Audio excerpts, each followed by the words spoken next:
Emily of New Moon by L.M. Montgomery. Chapter 28. A Weaver of Dreams. It took Emily several weeks to make up her mind whether she liked Mr. Carpenter or not.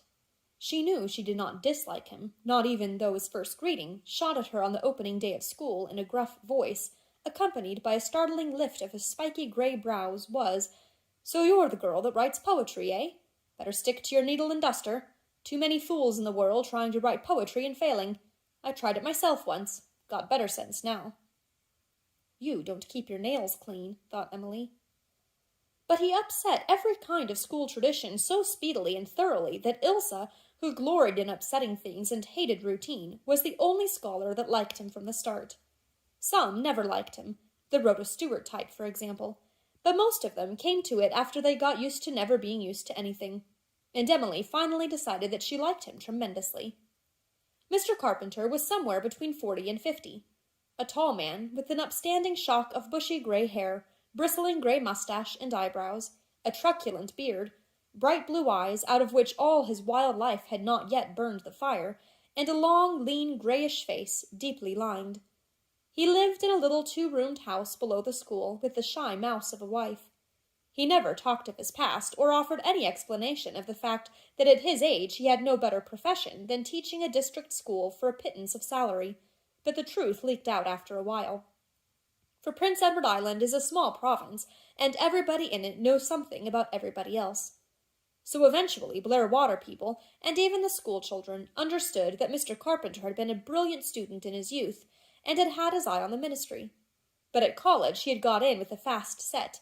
Blair Water people nodded heads slowly and whispered the dreadful phrase portentously, and the fast set had ruined him. He took to drink and went to the dogs generally. And the upshot of it all was that Francis Carpenter, who had led his class in his first and second years at McGill, and for whom his teachers had predicted a great career, was a country school teacher at 45, with no prospect of ever being anything else. Perhaps he was resigned to it, perhaps not. Nobody ever knew, not even the brown mouse of a wife. Nobody in Blairwater cared. He was a good teacher, and that was all that mattered. Even if he did go on occasional sprees, he always took Saturday for them, and was sober enough by Monday. Sober, and especially dignified, wearing a rusty black frock coat, which he never put on any other day of the week. He did not invite pity, and he did not pose as a tragedy. But sometimes, when Emily looked at his face, bent over the arithmetic problems of Blairwater School, she felt horribly sorry for him without in the least understanding why.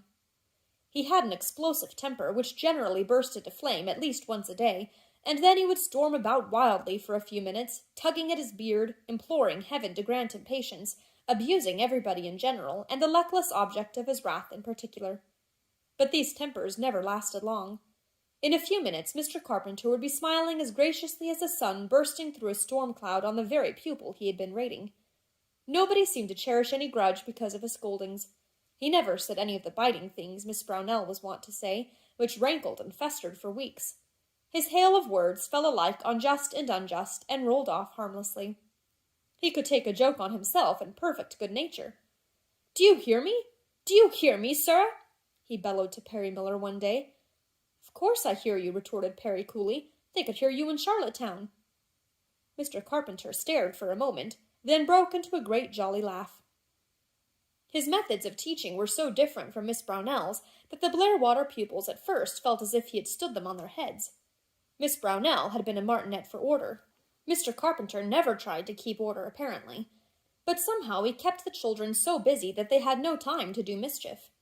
He taught history tempestuously for a month, making his pupils play the different characters and enact the incidents. He never bothered anyone to learn dates, but the dates stuck in the memory just the same. If, as Mary Queen of Scots, you were beheaded by the school axe, kneeling blindfolded at the doorstep, with Perry Miller, wearing a mask made out of a piece of Aunt Laura's old black silk, for executioner, wondering what would happen if he brought the axe down too hard, you did not forget the year it happened. And if you fought the Battle of Waterloo all over the school playground, and heard Teddy Kent shouting, "Up, guards, and at 'em!" as he led the fast, furious charge, you remembered 1815 without half trying to. Next month, history would be thrust aside altogether, and geography would take its place, when school and playground were mapped out into countries, and you dressed up as the animals inhabiting them, or traded in various commodities over their rivers and cities. When Rhoda Stewart had cheated you in a bargain in hides, you remembered that she had bought the cargo from the Argentine Republic. And when Perry Miller would not drink any water for a whole hot summer day because he was crossing the Arabian desert with a caravan of camels and could not find an oasis, and then drank so much that he took terrible cramps, and Aunt Laura had to be up all night with him, you did not forget where the said desert was. The trustees were quite scandalized over some of the goings-on, and felt sure that the children were having too good a time to be really learning anything. If you wanted to learn Latin and French, you had to do it by talking your exercises, not writing them, and on Friday afternoons all lessons were put aside, and Mr. Carpenter made the children recite poems, make speeches, and declaim passages from Shakespeare and the Bible. This was the day Ilse loved. Mr. Carpenter pounced on her gift like a starving dog on a bone, and drilled her without mercy. They had endless fights, and Ilse stamped her foot and called him names, while the other pupils wondered why she was not punished for it, but at last had to give in and do as he willed. Ilse went to school regularly, something she had never done before. Mr. Carpenter had told her that if she were absent for a day without good excuse, she could take no part in the Friday exercises, and this would have killed her. One day Mr. Carpenter had picked up Teddy's slate and found a sketch of himself on it, in one of his favorite, if not exactly beautiful, attitudes. Teddy had labeled it the Black Death, half of the pupils of the school having died that day of the Great Plague, and having been carried out on stretchers to the Potter's Field by the terrified survivors. Teddy expected a roar of denunciation, for the day before Garrett Marshall had been ground into figurative pulp on being discovered with the picture of a harmless cow on his slate. At least Garrett said he meant it for a cow. But now this amazing Mr. Carpenter only drew his beetling brows together, looked earnestly at Teddy's slate, put it down on the desk, looked at Teddy, and said, "I don't know anything about drawing. I can't help you. But by gad, I think hereafter you'd better give up those extra arithmetic problems in the afternoon and draw pictures." Whereupon Garrett Marshall went home and told his father that old Carpenter wasn't fair and made favorites over Teddy Kent. Mr. Carpenter went up to the tansy patch that evening and saw the sketches in Teddy's old barn loft studio. Then he went into the house and talked to Mrs. Kent. What he said and what she said nobody ever knew. But Mr. Carpenter went away looking grim, as if he had met an unexpected match. He took great pains with Teddy's general schoolwork after that, and procured from somewhere certain elementary textbooks on drawing which he gave him, telling him not to take them home, a caution Teddy did not require. He knew quite well that if he did, they would disappear as mysteriously as his cats had done. He had taken Emily's advice and told his mother he would not love her if anything happened to Leo, and Leo flourished and waxed fat and doggy. But Teddy was too gentle at heart, and too fond of his mother to make such a threat more than once. He knew she had cried all that night after Mr. Carpenter had been there, and prayed on her knees in her little bedroom most of the next day, and looked at him with bitter, haunting eyes for a week. He wished she was more like other fellows' mothers, but they loved each other very much, and had dear hours together in the little grey house on the Tansy Hill. It was only when other people were about that Mrs. Kent was queer and jealous.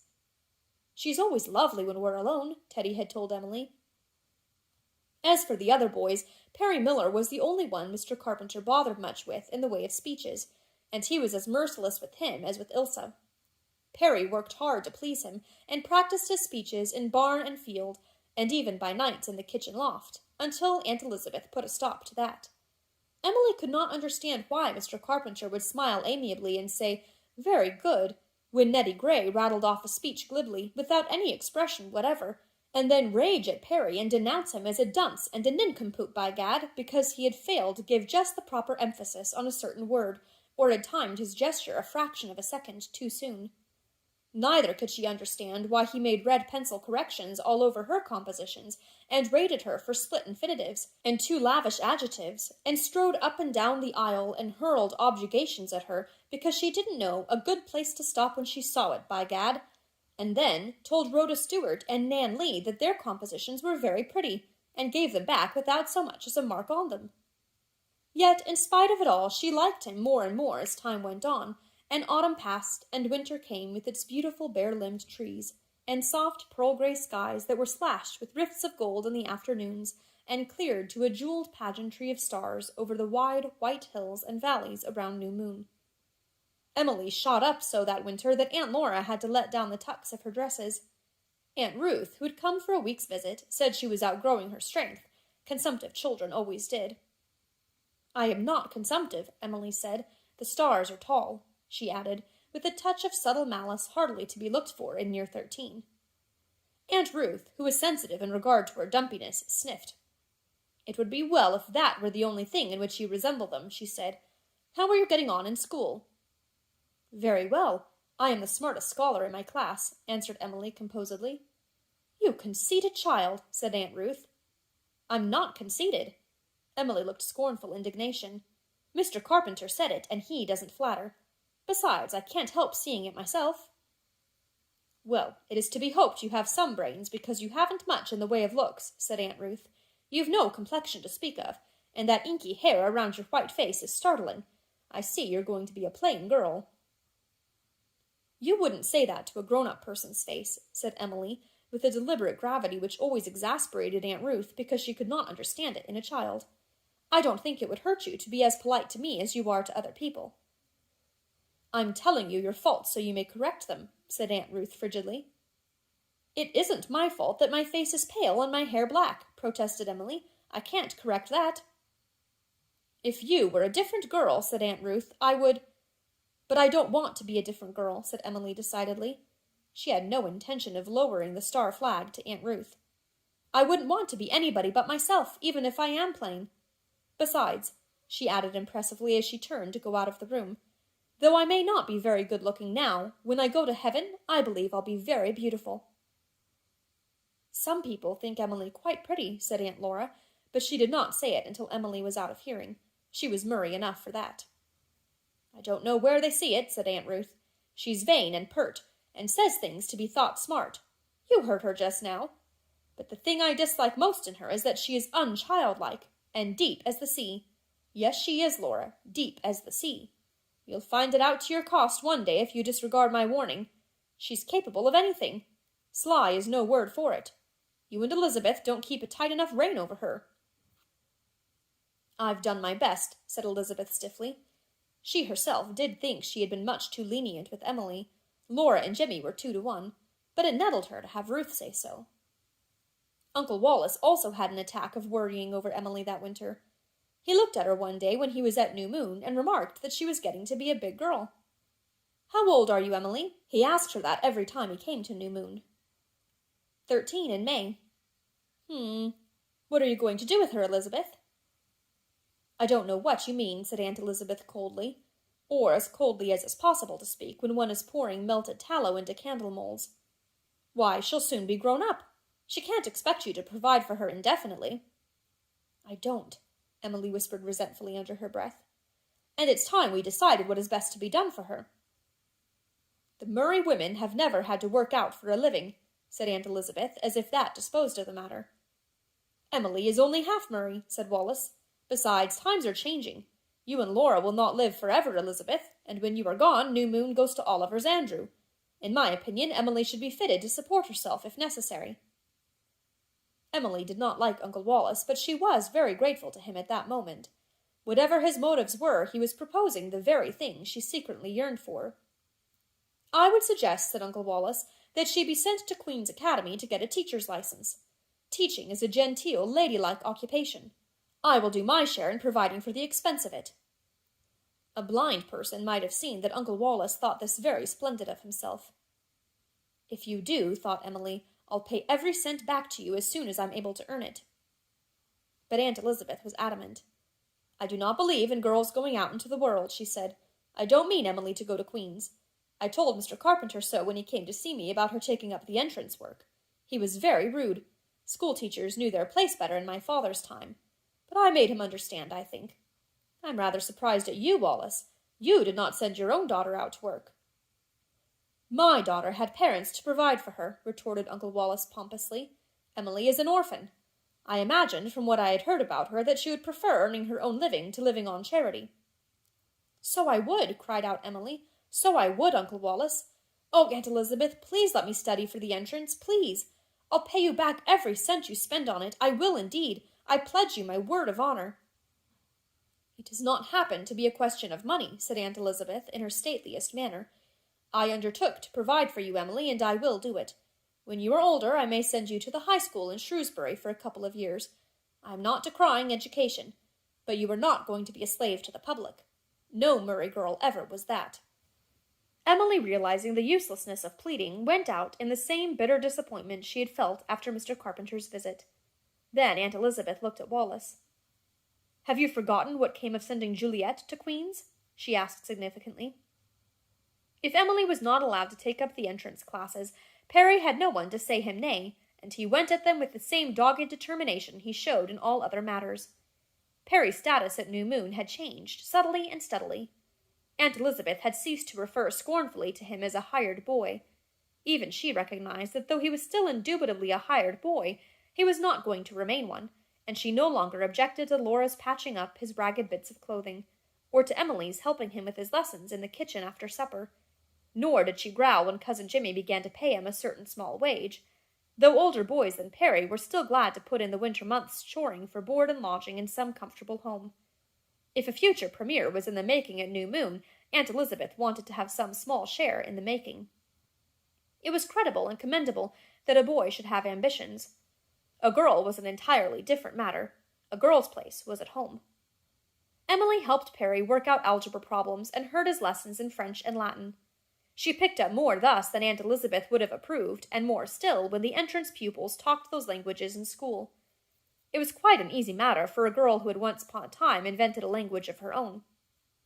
When George Bates, by way of showing off, asked her one day in French, his French, of which Mr. Carpenter had once said doubtfully that perhaps God might understand it, "Have you the ink of my grandmother and the shoe-brush of my cousin and the umbrella of my aunt's husband in your desk?"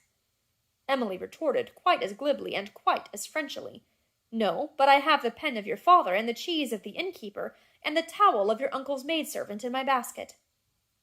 To console herself for her disappointment in regard to the entrance class, Emily wrote more poetry than ever. It was especially delightful to write poetry on a winter evening when the storm winds howled without and heaped the garden and orchard with big ghostly drifts, starred over with rabbits' candles. She also wrote several stories, desperate love affairs wherein she struggled heroically against the difficulties of affectionate dialogue, tales of bandits and pirates. Emily liked these because there was no necessity for bandits and pirates to converse lovingly.